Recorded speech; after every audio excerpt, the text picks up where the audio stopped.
Momokogo vuole regalarsi per Natale la Speed Championship, ma Mei Seira è di tutt'altro avviso e vuole chiudere l'anno in bellezza rimanendo campionessa.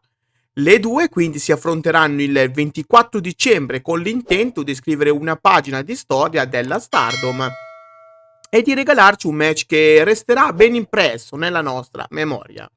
Per Momokogo questa può essere la possibilità che stava aspettando ormai da tempo, un treno che passa soltanto una volta nella vita e che va acciuffato senza pensarci due volte. E sì, perché catturare l'High-Speed Title è sempre stato uno degli obiettivi principali della lottatrice di Stars, un obiettivo che in passato le è sempre sfuggito di un soffio, ma che purtroppo non era mai appunto riuscita a raggiungere, nonostante le innumerevoli occasioni che le si sono presentate.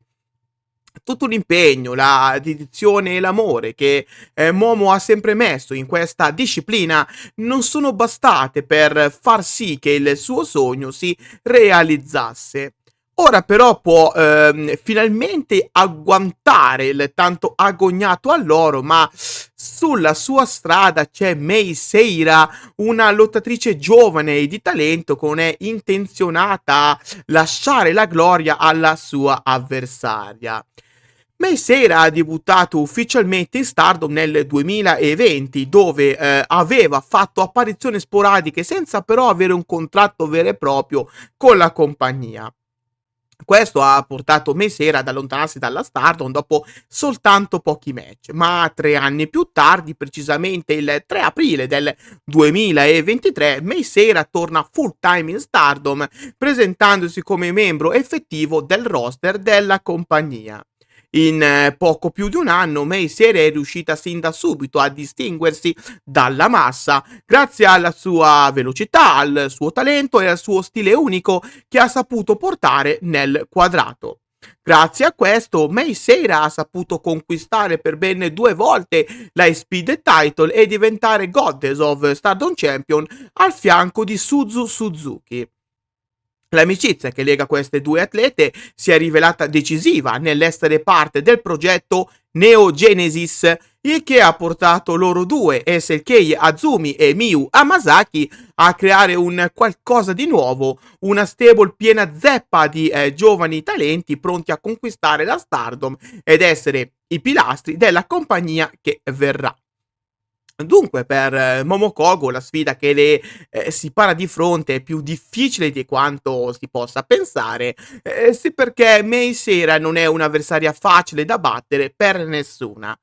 D'altronde, se Momokogo è davvero intenzionata a scrivere il suo nome nell'albo d'oro della Stardom, deve per forza di cose iniziare a battere tutte le lottatrici, anche quelle più agguerrite, e dimostrare di meritare per davvero l'oro della federazione.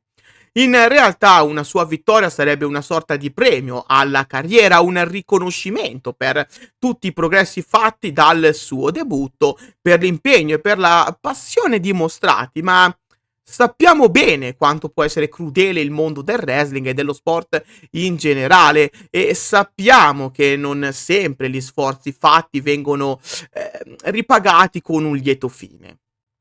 Momokogo dunque dovrà dar fondo a tutta la sua grinta, a tutta la sua esperienza e a tutta la sua voglia di primeggiare per abbattere un'avversaria talentuosa come Mei Seira, che in poco più di un anno si è imposta come baluardo della categoria High Speed. Riuscirà quindi Momokogo a scioccare il mondo conquistando la cintura? Fatemi sapere il vostro pronostico qua sotto nei commenti e non dimenticate di votare il sondaggio nella sezione community. Per quanto mi riguarda, io credo che la vittoria sorriderà a Mei Seira, che rimarrà campionessa e chiuderà il 2024 in bellezza. Sono sicuro che Momokogo metterà in campo tutta la sua voglia di fare e ci regalerà una grandissima prestazione, ma a mio avviso ciò non basterà per sconfiggere la coriacea Mei Seira, che è intenzionata a scrivere pagine di storia in questa categoria, imponendosi come una delle più grandi campionesse nella storia di questo titolo. Ahimè, siamo arrivati anche oggi al tempo dei saluti, però prima non mi resta che invitarvi a lasciare un like, a condividere il video con quante più persone possibili e a iscrivervi al canale, qualora ovviamente non l'aveste ancora fatto, attivando anche la campanella per non perdervi i prossimi contenuti.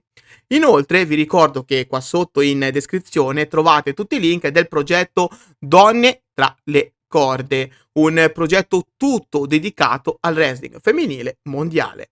Sul sito web, così come sui canali social, troverete sempre aggiornamenti sulle vostre atlete preferite. Quindi vi rimando ai link che trovate qua sotto in descrizione per tutte le info. Dal vostro amichevole Kirito di quartiere, per oggi è tutto. Grazie di cuore e alla prossima. Bye bye!